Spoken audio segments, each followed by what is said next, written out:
Hello and welcome to The Print. I'm TCA Sharad Raghavan and I'm going to be speaking to you about how the latest government data is again showing weakness in the manufacturing sector, this time in labor productivity and incomes. The latest annual survey of industries or ASI for 2022-23 paints a dismal picture of India's labor productivity and income levels. Wage growth has lately been slower than inflation and value added per worker actually contracted in 2022-23.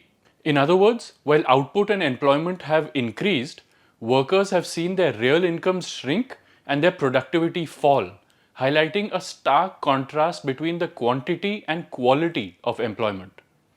Incidentally, the print had previously shown that even the growth in the manufacturing sector's output and employment was only as fast as the overall growth in the economy and not any faster, despite the Make in India push.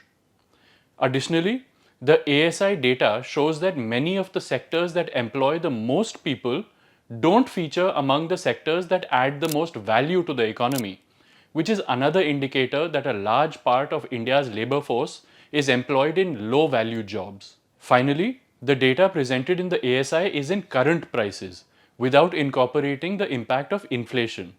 Once inflation is incorporated, the real growth in value added shrinks to very low levels. The ASI is a nationwide survey conducted by the Ministry of Statistics and Program Implementation to provide insight into the composition and growth of India's manufacturing industries. This data is important because it is incorporated in the calculations of both GDP and gross value added or GVA. An analysis of data from the latest ASI and the previous ones shows that inflation, after easing for a period, had largely been rising between 2018-19 and 2022-23. On the other hand, the growth in wages per worker has largely been slowing since 2014-15, except for a bounce back in the post-COVID year of 2021-22. The annual rate of inflation eased from 6% in 2014-15 to 3.4% in 2018-19, while the growth in the wages of each worker slowed from 7.8% in 2014-15 to 6.9% in 2018-19. What this means is that during this period, workers were seeing their real incomes actually grow since their wage growth was faster than inflation. This is great, but the situation reversed soon after. 3 of the 4 years between 2019-20 and 2022-23 saw wage growth come in lower than the rate of inflation, effectively meaning that workers saw their real incomes actually shrink. And the thing is, this was not only the effect of the pandemic. This trend started in the pre-pandemic year of 2019-20, when inflation exceeded wage growth by 0.8 percentage points. The COVID-19 pandemic naturally made this situation worse due to the disruptions in economic activity that it caused.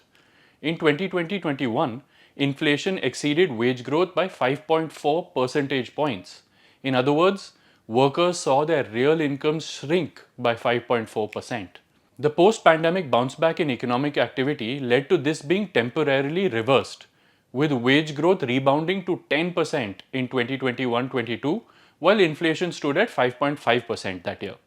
However, this was short-lived, with inflation once again exceeding wage growth in 2022-23 by 1.2 percentage points.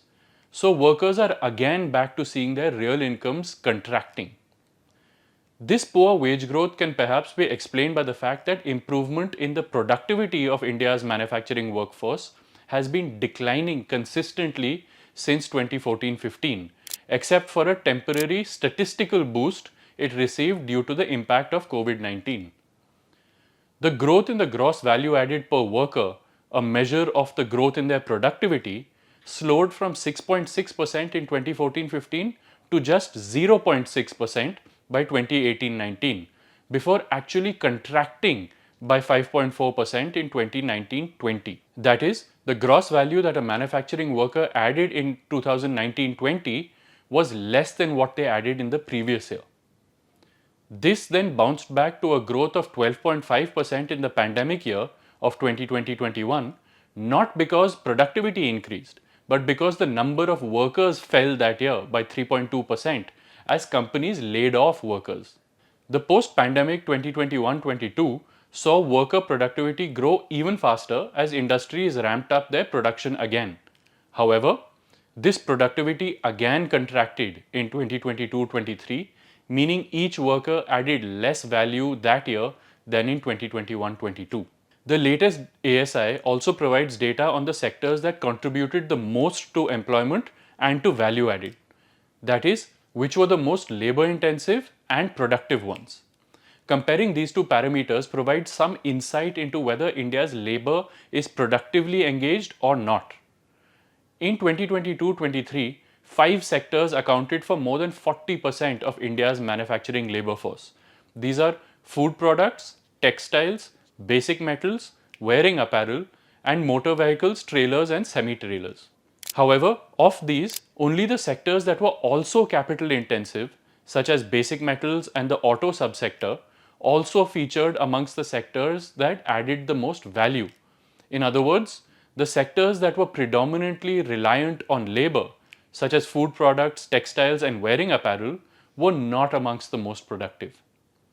The most productive sectors by their share in GVA were basic metals, chemical and chemical products, coke and refined petroleum products, motor vehicles, trailers and semi-trailers, and pharmaceuticals, medicinal and chemical and botanical products. This shows that large parts of India's manufacturing labor force are employed in relatively low value jobs. Finally, the data shows that growth in the overall GVA for the manufacturing sector has been slowing to very low levels once the impact of inflation is accounted for. That is, where the sector's GVA grew 9.4% in 2014-15 in nominal terms without incorporating inflation, the real growth after factoring inflation was actually only 3.4%. This real growth slumped to 1.4% by 2018-19 before falling further into a sharp contraction of 8.2% in 2019-20, a pre-pandemic year. The pandemic saw real GVA growth for the manufacturing sector stay at a low 2.7% before surging to a recovery-aided 21.1% in 2021-22. However, real growth again fell to just 0.6% in 2022-23, underscoring the persistent weakness in the sector. But on that note, that's all from me. Thank you for watching.